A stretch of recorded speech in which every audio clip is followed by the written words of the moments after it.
দেখো রেডি হয়ে গেছি, বেরোবো। তো দেখো বেরোনোর সময় বৃষ্টি এসে তাই জন্য একটু বসে আছি, তাই ভাবলাম একটু ভিডিওটা অন করি।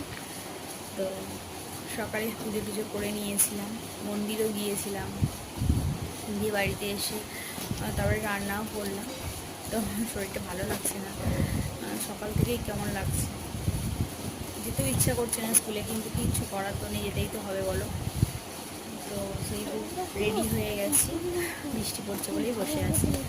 এখনই বেরিয়ে যাব কারণ টাইম হয়ে গেছে।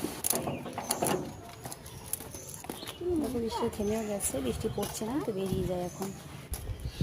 সামান্য একটু একটু পড়ছে, জোরে পড়ছিল, ওটা আর হচ্ছে না বৃষ্টি। প্রায় চলে